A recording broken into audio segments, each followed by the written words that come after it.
up, guys? Welcome to another episode of the Tampa Bay Real Producers Podcast. This, of course, is the podcast that is made for real producers, by real producers, and with none other than Tampa Bay's real producers, such as Miss Katrina Madewell. How are you today?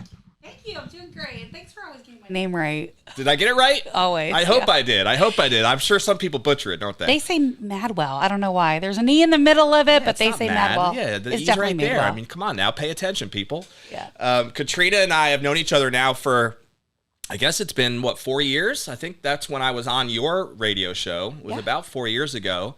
You guys were brand new to the market, right? We were, yeah. Tampa Bay Real Producers started in 2019, so I think it was right around that market is when we were brought on. We always appreciated any sort of exposure we can get, to just talk about the brand, and you helped us with that. And so it's an honor to have you now and get to dive into your story a little bit more on this podcast. But Katrina has been featured before in Tampa Bay Real Producers as a top producing agent. We don't talk a ton about numbers here, but I just took a glance earlier. I think I saw, well into the 20 million range last year alone, over 70 transactions I think I saw on the MLS, which isn't always accurate, so I'm sure that's not completely nailed down. But Katrina's been a top producer for many years now with Keller Williams, and so we're going to dive into her story. So we'll start with a little bit about your background. Did you grow up in this area? If not, how'd you get here? And eventually, what got you interested in real estate? Well, probably unlike a lot of your other people, I'm native to the area, so I was born and raised right here in Tampa. Huh? Yeah, one of the few. Tampa used to be a small city, and it's not a small town anymore. It's a big city. It's not. So it's been really fun to watch Tampa grow. I love it. And I got started in the business actually before I was even 18 years old. I worked in a mortgage office setting appointments for loan officers. We were cold calling back in the day. There you go. With the Hill Donnelly great phone sales book. training. Yeah. So I set appointments for loan officers, and when I graduated high school early, so I was 17 years old. When I got out of high school, I wanted to be a flight attendant. That's what I thought my career track was going to be. So I got my degree in travel and tourism. I did a fast track associates. It was about 8 months.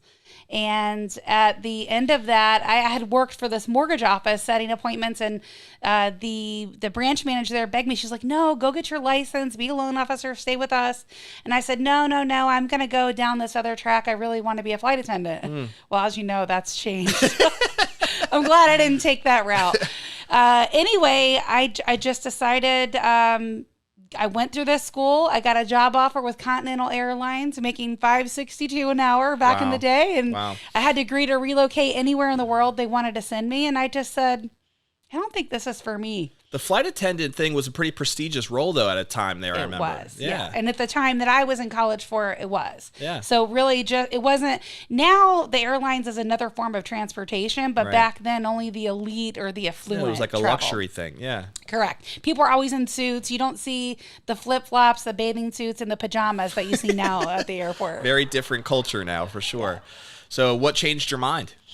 Well, it was the job offer, right? Making a little over $5 an hour even back then. And I had to agree to relocate anywhere in the world they wanted to send me. Well, I was from Tampa and all my family is here, and I didn't want to do that. Right. And so I just said, and this was before really the airline industry and travel changed, right? And the job offer was always still open to go back to the mortgage office where I started. And, Joyce was an amazing manager. At that time, there weren't a lot of female loan officers, let alone managers, the branch managers. There just wasn't. So she invited me back, and I said, I think I'm going to take you up on it. I, at 18 years old, I was fresh, 18, took the state exam. I failed it by 2 points. Oh, wow. So then I went back, retook it, I passed it. I got so much harassment for failing that state exam. But I was 18. Healthy ribbing, huh? I barely knew what a mortgage was. Right. I mean, and here I'm passing the state exam. I learned so much, from that experience in my time. That's cool. As a loan officer for the first 17 years of my career. So you were in the business 17 years. I didn't realize that in the mortgage before side. I even started on the real estate side. Yeah. No, I didn't realize that. So eventually, what changed your your passion and direction to get into real estate? So I talked about part of this in my book, right? Because I wrote a book, Selling Through Relationships. Not to plug it, but I talk about my story. Plug away. Yeah. I talk about my story in there and why I made that transition. And the bottom line at the end of the day, all the people that I was connected with in the mortgage side of the business, all the clients that I worked with, it was very relational. A lot of referred people, past clients. I mean, it was just the way we worked. And so after the housing market crashed, because I lived through that, I worked through it, I never did anything else. A lot of other people had to get a different job just to make it work. I stayed through it. But what I noticed was, banks were imploding by the day. So those of us that were around and in the business, we remember those days very well. You'd have to verify money was at title, the day of closing, because they were imploding. Title companies were imploding. Banks were imploding. It was like the Wild West. Everything was changing really quick. And, one of the... like 05, 06 range? Yeah, well, I study the data, right, in the market and the analytics. So the peak of the market was 06, December of 06, and it started dropping in January of 07. Okay. And so I saw it coming. At that time, I had told, the broker, it's changing. And I was doing both at that time. I did both for 4 years. And so after the housing market crashed, so many of the banks were imploding. And, one of the last deals I did was for a family member. It was for my mother-in-law. And those of you in the mortgage business can totally relate to this, but she had all 3 credit scores in the 800, was on the same job for 23 years, paid off house. It was a no-brainer. Yeah. Right? That deal was a no-brainer. In any other normal market, the banks would have been saying, how fast can you sign, Miss Madewell? Right? But the fact that it was a condo, right? And condos were taboo. Considered risky, yeah. At that time, they did not want to write condos. And I think we're going into that market again for different reasons. But she had bought an auction property. So the escrow deposits are non-refundable. And at that point, they changed the loan to value guideline. She was planning to put 20% down. They changed it overnight. Like, we're waiting for a clear to close. They changed it to 70% or 30% down. And so I had to literally fight tooth and nail with the underwriters, with the reps. I'm like, this deal is done. You should be able to get that deal done and sell it. This is crazy. You can't go back to someone the day before closing and say you got to put 10% more down. So in a nutshell, they end up taking the deal at 75% loan to value and selling it quickly. But it was just the fact that it had gotten to that point, right? Like, all the relationships. Left a bad taste in your mouth, yeah. Yeah, all the you couldn't get anything done by relationships anymore. And it's sort of still that way today. When it goes through automated underwriting, it either makes the cut or it doesn't. Yep. And so it didn't used to be that way. And so the fact that all that changed, it wasn't relational anymore. And I just didn't like the job, to be honest. My heart wasn't in it anymore. So you saw the agent side as being able to allow you to flourish in a relationship-focused business. Well, I was already doing it, right? I was already doing both for 4 years. And what I found was I just liked the real estate side of it much better than I ever did the mortgage side. Okay. And do you credit that to just the people? Like, do you think it's more of the personal connection, which seems to be a pretty strong point for you, which is why you wrote the book, right? Selling through relationships. So do you think real estate allows you to flourish more in that way than the loans ever did? I mean, it does. And I'm good at the numbers, right? I can do it, but there's certain features in people's personality that are like natural, right? It's that whole, you get up and you go to work and you whistle on your way to work and it doesn't feel like work, right? It's fun. You just do it because it doesn't feel like work. You like it. And it wasn't that way anymore. Rob's saying that's his day-to-day right now, right? He's a video guy in his core. Right. So, and it's interesting. Keller Williams has what they call a KPA, which is a personality assessment. And on there, they have different job matches. And, when I came over to Keller Williams probably 8 years ago, my team leader had me take a KPA, and like a lot of mega agents, I'm like, what are you doing? Why am I taking this? This is a waste of my time. So I kind of blew through it. But what I found really profound in that, and I asked my team lead at the time, I'm like, hey, did you notice anything about this KPA? You got the results, you looked at it. And I was wondering if he picked up what I picked up, and he did. And so it'll kind of give you like a score, high, medium, low, how you rate on stuff. And so for me, the number one thing was a MAPS coach. So like to coach other agents. And I had taken it for mega agent. That was like number 4. It was still a high match. But loan officer was a low match at 23%. Wow. And I thought, that's interesting. And I'm like, so the first thing I said is, I don't know if I can curse, but I was like, this is BS. I was like, what is this? This is I'm a low match. I've been there 17 years. Yeah, I've I been did a low this match. job for 2 decades. How am I low match? And he said, you're missing it. He goes, it's a happiness factor. He goes, why aren't you a loan officer anymore? And I said, I don't want to do it. I hate the job. Yeah. And he said, well, that's just it. That explains it. Yeah. Yeah. That's pretty cool. So in a nutshell, there's certain innate personality traits that people have that help them flourish in certain jobs. Totally. Yeah, it makes a lot of sense. They still do that grading today? The same They still test? do it today. Yeah. Every Keller Williams agent that's a top producer will have a KPA.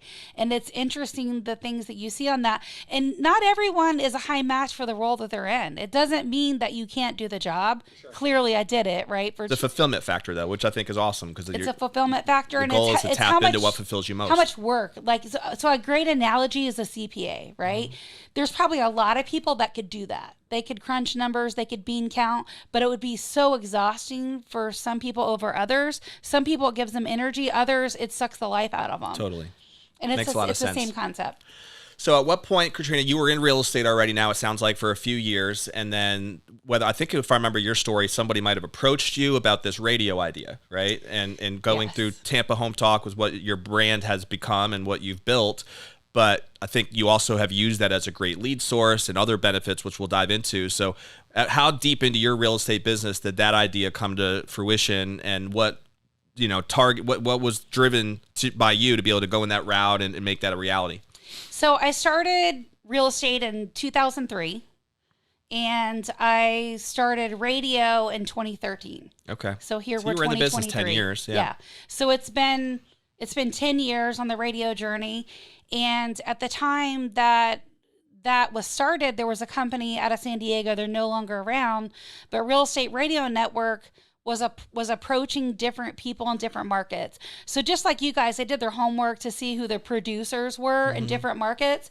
And so when they decided to come to Tampa and launch Tampa, they were looking it up to see who the producers were. They invited a handful of people, actually right here in your building at the Center Club.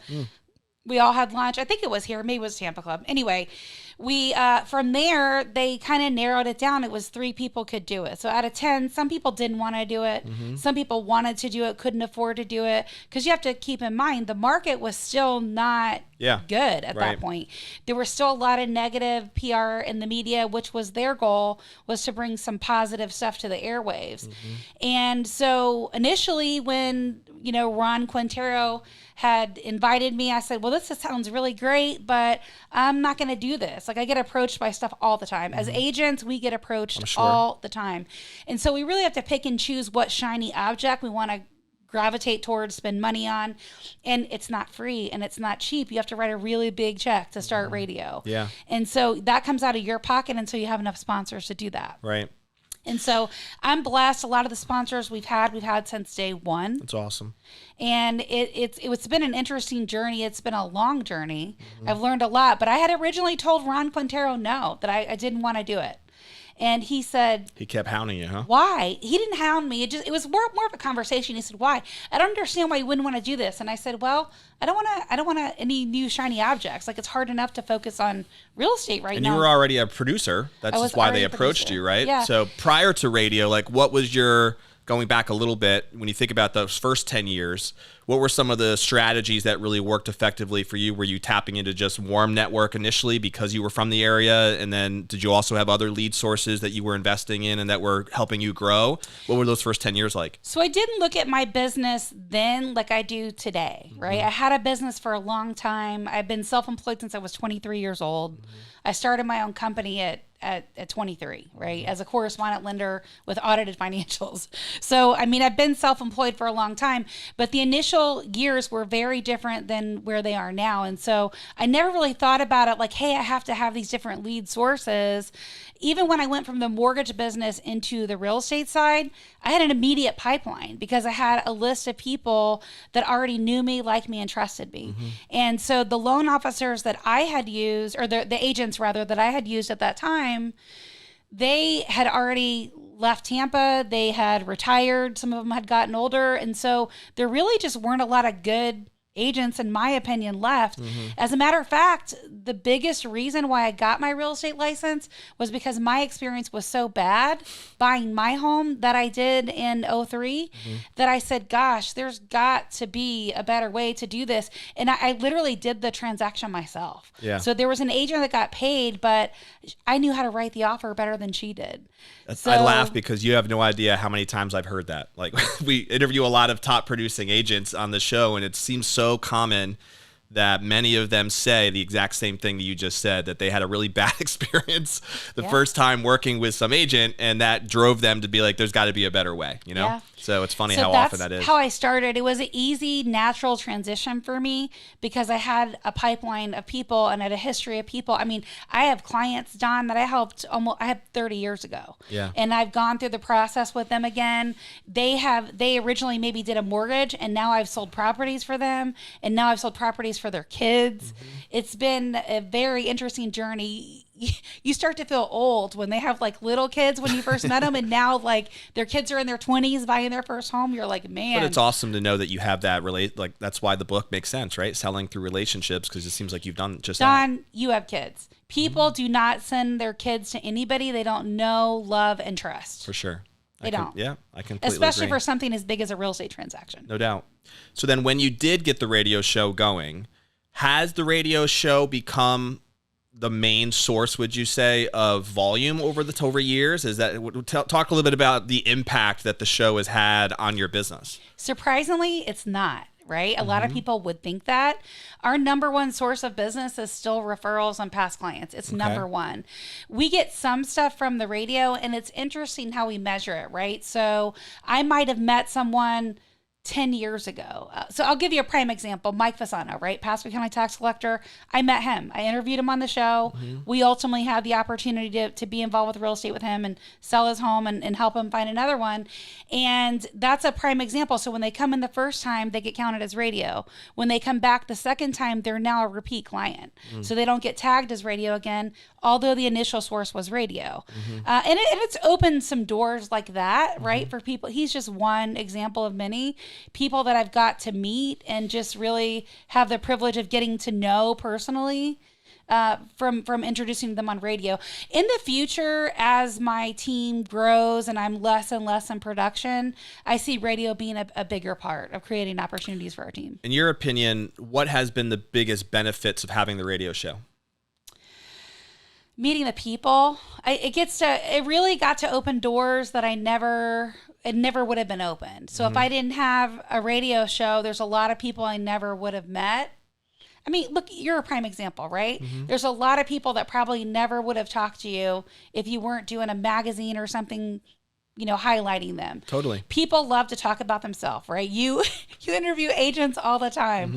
They're the prime candidate, right, for high ego. But a lot of these people are paid spokespeople as well, right? So like we've had Tico and Duke on, and they have media people that do that. But the connections that we have made have been amazing. But the biggest reason why I still do it still today is the information that we provide the consumer and our past clients. So I'll give you a prime example. We just did a whole show on deed scams and signing up for property fraud alerts because it's a real thing that's happening. And we wanted to make our database and our people aware of that. So that's why I still do it today. So the radio show, I completely relate to what you just said, right? The network that can bring. Yes. And I'm losing my voice, which is great for a podcast, of course. So when you're bringing these people on and you're developing the network that you have, and then you have the ability to either follow up with them in certain ways for real estate needs, or do you find that just meeting them and kind of not really knowing where that relationship might go, if those needs come up, whenever they might be, you just want to be one of the consideration sets, right? And then people might come back to you for that reason. That's exactly the goal. And to be honest with you, we all struggle for time, right? And so that's why I feel we're not leveraging it quite as much as we could. But the goal is to bring great content and build new relationships and meet people, right? And stay in relationship with them. So if they have a real estate need, we're one of the first people I think of. Now, for many of those years in real estate, you were an individual producer. Is that correct? I still am. I mean, so what I want you to understand about myself and our group is we're small. So we get classified up there with big groups that have a lot of agents, but some of the production that you've seen over the years, 45 million, literally that's myself, one other agent, and some support staff, maybe a showing agent.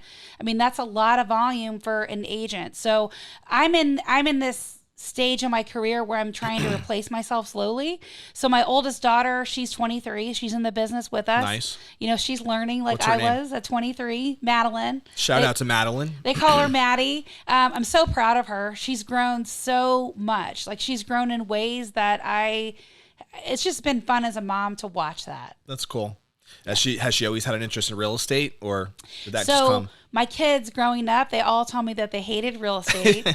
I worked too much, and none of them were ever going to be involved in real estate or the business. And now they're following in your footsteps, huh? The older one is. Must be neat, though, that you get to almost work with them, right? See a different side of them because, one of the things that I appreciate about work is, depending, I guess, on the industry that you're in a good business, in my opinion, is going to challenge you, right, in certain ways. And then when that happens, it shows you what you're made of, right? It brings out character, brings out character traits. It brings out how you respond to resiliency and different challenges, all different things that come up.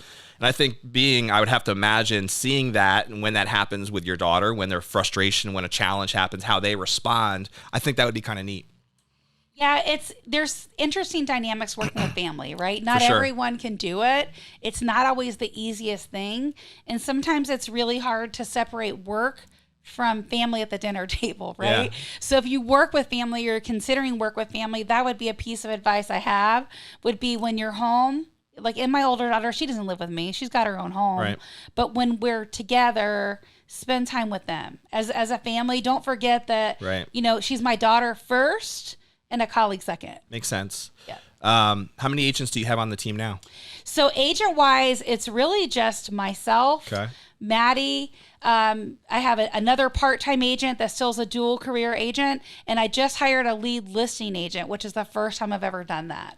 So you mentioned earlier that you're thinking now moving forward that you want to try to grow the team. Are you focused on recruiting? Is that kind of the next phase for you? I wouldn't say that, no, because we get approached all the time by people that want to join our team, and honestly, I don't have the capacity right at this moment to interview all of them and onboard them the way that we need to. Yep. I've always been support staff heavy first, agent second, so there's more pieces in terms of leverage that I would want in place before we grow.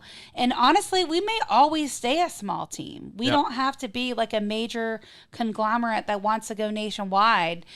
I'm very much about relationship. So it's always going to be that over anything else first. We didn't really I know you mentioned your book, but what was that experience like of just writing the book? Did someone approach you about that too? Or was that just your own idea and just did it? Yeah, I got approached by a person, which I can't mention, but I did. I was originally going to publish with them as a publisher, and the long and the short of it is, after I had an entertainment and publishing attorney review their contract, I was not going to sign it. Mm-hmm. So there was some stuff I didn't like after he reviewed it, and we talked about it. It wasn't going to be anything I signed.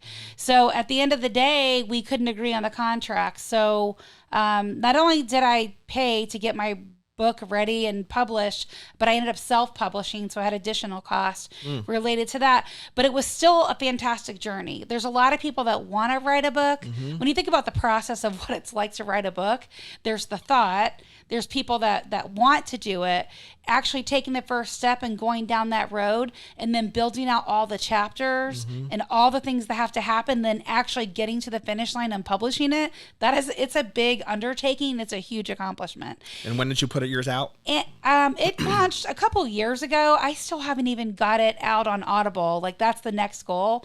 And then I have an idea for a couple of other books that I want to write. I was about to ask you. So you do have some other ones coming, huh? Yeah, they say books are like tattoos. I don't have any, but that's what I'm told. That books are like tattoos. Once you have one, it's an addiction, and you want another one and another one and another one. I get that.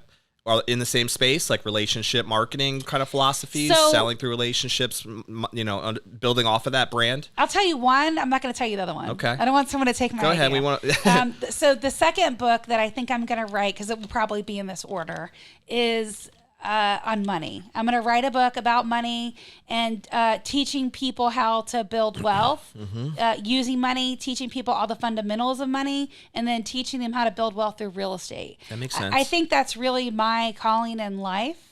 And so, which is ultimately one of my long-term goals, which I mentioned about starting the nonprofit for down payment assistance. I think the traditional model now is broken, and I really just would like to clean that up and teach people a better way to win with money. That's awesome. And that makes sense with your background as a lender and then, of course, the real estate side. So are you a heavy investor in whether it's rental, long-term? We just had a panel that we did this past yesterday, actually, on building wealth through real estate at Whiskey Cake. We do one every month, as you probably are aware. And we had 4 agents that were, or 4 panelists there sharing their perspectives on their strategies of how they do that. One was focused on short-term rentals. One was focused on fix and flips with long-term rentals. One was focused on commercial investment, multifamily, and other commercial property. And one was more of the money guy. We had Frank Cotto on there talking about money. Are there certain investment strategies that have worked for you? So it's interesting you say that. And I think everyone's journey has to be their own. And so what I will tell you is my journey is very different than I thought it would be.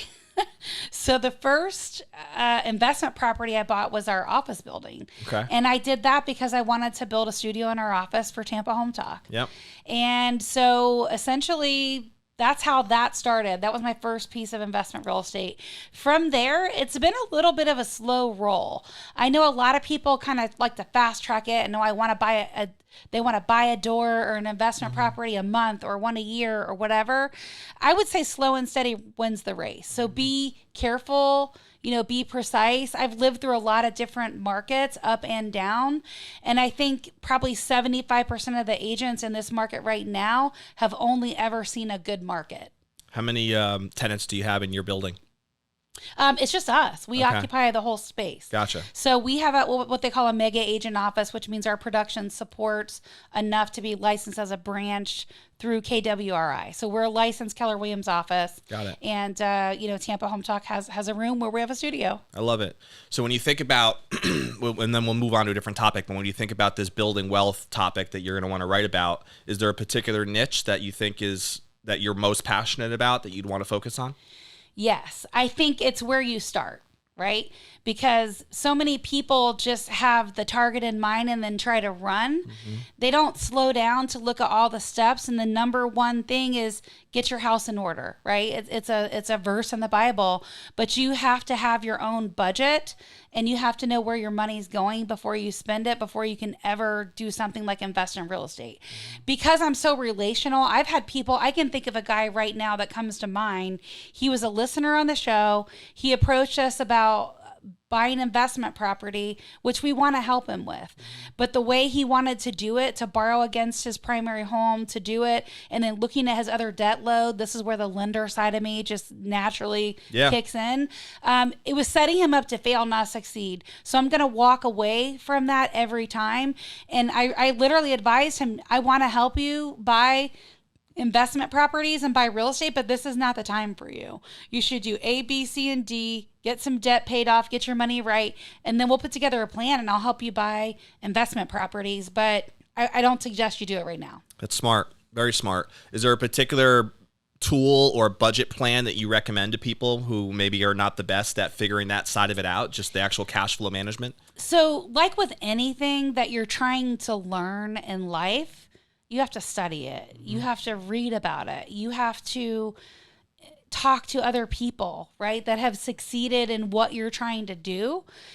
I always say, if you're looking to build wealth or get good at your money, study everything you can around money. Yep. And so I spent a long time doing that. And, one of the people I followed for a long time was Dave Ramsey.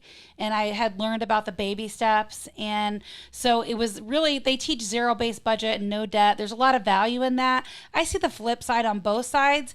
But I think wherever you're at in life, you have to study it before you launch, right? Don't just jump in and get your feet wet without taking time to figure out what you're doing. Yeah, it's good advice. Right? And there's a lot of different programs out there that can help you. There's one that I know of. It's a book, YNAB, Yep. You Need a Why Budget. You Need a Budget. Yeah. Yep. That's a book, and it has a whole platform really that they offer, which I think has got a lot of great information in it.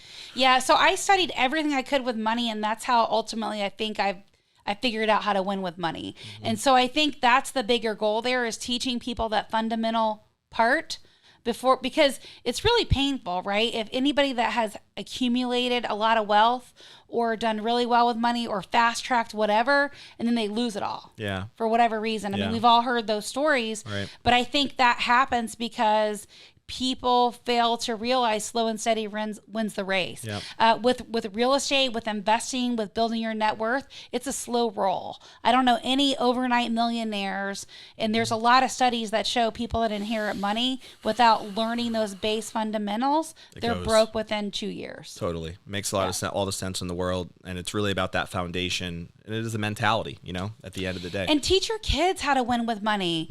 I mean, we joke around with Maddie at the office, and we say she's so tight she squeaks when she walks, but she learned that from us. At the time she was young, we were focusing on not having any debt and paying off our house and just making sure we had a hefty reserve. And so she's not a kid that's going to go spend 20 grand on a credit card. She's going to think about it. She's going to make sure she really needs it. And then there's times I have to we're in a gasparilla crew, right? And this is her first year in, and she couldn't get over the fact that there was a fee to do that, and you had to buy the beads. And I was like, yes, honey. And this is a nonprofit, and it's this is how you network with people. So, but I love that part of her, that she's frugal, and awesome. I see such a big She got that from Mama Bear, huh? Well, there's 4 kids, right? So the oldest is 29, Madeline's 23, Nick's 20, and Adelisa's 17. And so you can really see as a mom, and even other people can see this generational gap between the older 2 and the younger 2. It's pretty. 2 girls, 2 boys, yeah? 2 girls and 2 boys. Very cool. So for people who don't know you that well yet on a personal side, what do you guys love to do as a family? What keeps the Madewell family humming along when you're not just crushing real estate? We're boaters, even though I'm a super white girl with red hair. I like the water. We do. You're in a good area for that. We like the water. We like to boat. It's. Do you live on one of the lakes up there? You live in Land O'Lakes, or what part of the area are you from? I live in Land O'Lakes. Yeah. We're in Connerton now, okay. Which wasn't the plan, but it's the plan for now. Yep. And we don't live on the water, so we trailer our boat. But we're lucky enough to have family members that do. So sometimes we'll park our boat at their place for an extended period of time. But just being out on the water, enjoying it. My husband would like to fish a little bit more. Right. I'm cool. Just my dream day is taking a book and just chilling in the sunshine and closing my eyes, relaxing on the water. On a boat somewhere. Yeah. I'm a book reader myself, and I do also love boats, so I can kind of vibe with you on that laid out day for sure. Yeah. The whole family likes water. So to answer your question, they all grew up in and around the water. We would spend entire summers in Bradenton, fishing, going on the boat, camping. So is it just the oldest that's into real estate now? It's just the oldest that's in the business, yeah. What about the other 3? What are their interests like? So my older one, he's getting married. So the oldest one is finally getting married on his birthday. He'll be 30 next year. Big day coming up. Yes, and he is a cop. So he's in law enforcement in Orlando. Nice. And Madeline's in real estate. Nick actually has had his same job since we made him get one in high school. So he works at Hungry Harry's, kind of runs the show there on the cook line, trying to figure out life himself. And then the younger one, man, she pretty much runs the Dunkin' Donuts she's at. She runs the show. Do you think any of them will want to follow in the real estate footsteps other than Maddie? I think my son is interested, but he has concerns working with family. That makes sense. He's like, I don't know if I want to work for mom. She'll tell me what to do. But he does realize there's other people in real estate who could work for if he wanted to, I guess. And even when you work with family, you still have your own business. Even when you're on a team, you still have your own business and your own stuff you're doing. For sure. A couple other rapid fire things for people to get to know you a little bit. So do you have a favorite book, maybe it's your own, or author maybe, or seminar that you've attended that you feel like has made a big impact on you personally or professionally? It's not my own. That would be way too egotistical. And that's not me. I'm sure you know that by now. Although I think it's a good book and there's value in there, it's not my favorite. I would say my favorite book I ever read, which ties into the latter part of your question, is The Road Less Stupid with Keith Cunningham. Great book. Yeah, I've read it. And so I had the honor and the privilege of doing the 4-day MBA with him last year. It was absolutely incredible. It was expensive. It was one of the best, just in general, business trainings I've ever been to. So he doesn't do it anymore himself. That was the last one.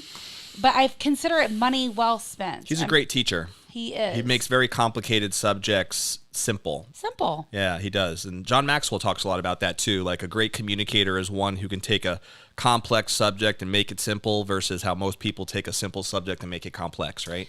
I'd say the premise of his book is about thinking time. That's the biggest thing about that book. Isn't that the question he keeps asking? Stop and think about it right now or something like that? It's like the questions that you're not asking yourself that keep you from making big mistakes in business and life and with money.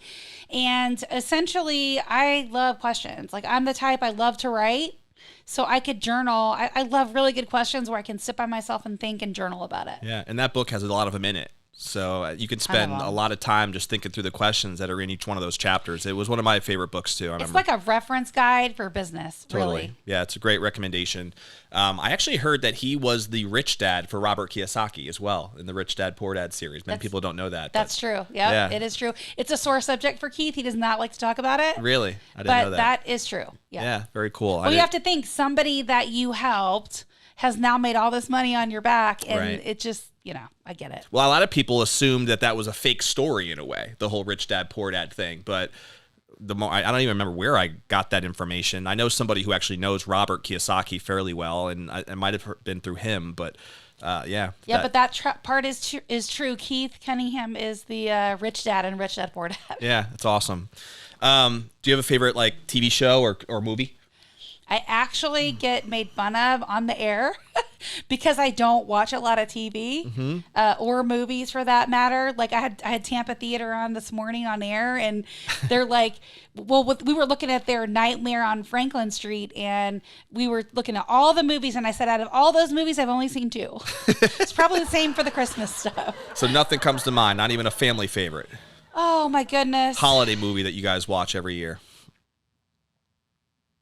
I'm trying to think. There's probably one, but no worries. It's not popping in my mind right now. I like most food, unfortunately. There's nothing unfortunate about that. I'm a foodie myself. We eat a lot of chicken. We like steak. I like Keep anything the protein that's strong. Super flavorful. That's the nice thing about Tampa Bay too. You get a lot of options. There's stuff everywhere. I love Cuban food, probably because I'm from here. That makes sense. I love cafe con leche. And is Madewell Irish? It's my married name, so that's a good question for my husband. I don't know. Gotcha. Okay. What's your maiden name? Jasper. Which is Jasper. Scottish, Irish? I don't know. You must have some Scottish or Irish going on with the red hair. Yeah, yes, I do. It makes sense. I have actually my DNA tree thing, and I have a lot of European, Scottish. Gotcha. Norwegian. I wanted to give you a chance. You mentioned a couple times the nonprofit that you brought up, and I know that's passionate. I think we've even featured that, if I remember correctly, in Tampa Bay Real Producers. Am I wrong? I thought we did a Making a Difference on you. Maybe I'm wrong about that. You did not, because I haven't started it yet. It's an idea. It hasn't come to fruition. So if you want to just elaborate on it briefly, why is it something you're passionate about, and what do you envision it to be? Well, when you think about home ownership, it's the American dream, right? Yep. For so many people to own a home really is the American dream. It was for me. And what I didn't get at home was those core foundational principles with money. Yeah. And so that's the bigger premise behind it. So there's a lot of nonprofits out there. I think the traditional, and they do a lot of really great things. I don't want to take anything away from them, but I think the traditional down payment assistance model is broken in terms of it's more of a hand out versus a hand up. And so a prime example of that would be Habitat for Humanity. You know how there's a wait list, there's a very small number. People have to work on their own home and other people's home before they ever get the privilege or the honor to have a Habitat house. And so I think that it's that sort of thing. That's what's missing in most of the down payment assistance programs out there.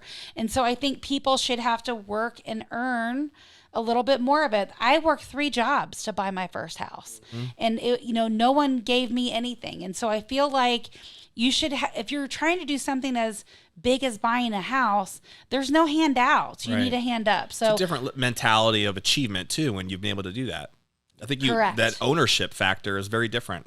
You know, and Dave Ramsey and his daughter, Rachel Cruz, have had the privilege of interviewing her on Tampa Home Talk, but they talk about that same thing, how if you don't learn the key rules around money, nothing ever changes. Yeah. And so the same thing is true there. If you didn't work and earn it, you're going to fight really hard to keep it, right? Totally. Through regardless of the economy, you're going to make sure that's the first thing you pay and you take care of it, and you're going to treat that home with pride. Absolutely. And so I want people to win with money so that long term it's successful for them. It's very cool. So we're going to wrap up here so we can get you out on time. But one of my favorite questions is hopefully going to have you think a little bit about your legacy and what you want to be remembered for. It's one of my questions I typically ask, where like when you're sitting on that rocking chair and thinking back to what is most important to you, right? What do you think, Katrina, would be some things that you'd want to be remembered for most, personally or professionally? What matters most to you in terms of legacy you'd want to leave? So legacy is a big word, right? And I feel like it gets thrown around a lot in today's day and age, but it's a big deal. Your legacy is the impact that you've left on your family, your community, the people that know you. And so my family's a little bit different. We don't do the traditional funerals. We really haven't. That's a very Celebration of life? We do. And it was before it was like a thing that was kind of thrown out there, but there's no like viewing over a dead body, anything like that. We don't do that. So we're pretty much cremated. And then whether it's a month or 2 or 6, when the family feels like they're healed enough to do a celebration, then we do it. And so that celebration of life truly is a celebration of life. So it is celebrating that person's memories. You know, we are laughing and telling stories and talking about all the things that we did, stupid, funny, amazing, and really just celebrating that person's life. And so when you ask that question, that's what comes to mind for me. And so when I think about that, when I think about, okay, when that's my time and people are having my celebration of life, what do I want to be remembered for? And I would say it's the impact I've made on people's lives. So again, teaching people how to win with money, teaching people gratitude, teaching people contentment. Those are 3 very big things that I think give a lot of people happiness and fulfillment in life. So whether that's things as simple as, you know, I remember a guy probably 25 years ago, I did a consultation for him. He was a guy of Mexican descent. Not to take anything away from him, I'm trying to add to the story, but he was probably one of the hardest working people I'd ever met. He worked 7 days a week, nonstop. He was a business owner, and he literally never had any time for his family. And I said, you know, we take every Sunday off. We take that day off as the Sabbath. It's really important to spend time with family. I work a lot, but I've got to have a dedicated time down for my kids and with my family. And he said, I've never done that. And I said, well, you should. I said, all you have to do is tell your clients you're taking a day off, and they'll respect that. And in fact, you'll probably make more money than you did before you took the day off. And Even God rested on the 7th day. That's what I say. God made the world, and he took a break, so don't we. So basically, the next time I saw him, we were in the process of, I think he was buying a home or selling a home. I don't remember. I think buying. But anyway, he said he had taken his daughter to Disney World. It's the first time that he had ever done that. And he said the joy that their family had together, just A, it's Disney, but B, just the time together. Yeah. And he told me that he was consistently taking 1 day off a week for his family. So when you ask me the question about legacy and impact, and you say, Katrina, what type of impact do you want to leave on the world? That's it. It's cool. those simple conversations where you're super present in the moment to change someone's life. For me, that's legacy. That's awesome. That's a great answer. I've asked that question to a lot of people. That's one of the best answers that I've heard, Katrina. So I appreciate you sharing and being so thoughtful. It's not just about the money, right? Of course not. It's so many other things. It's about the conversations and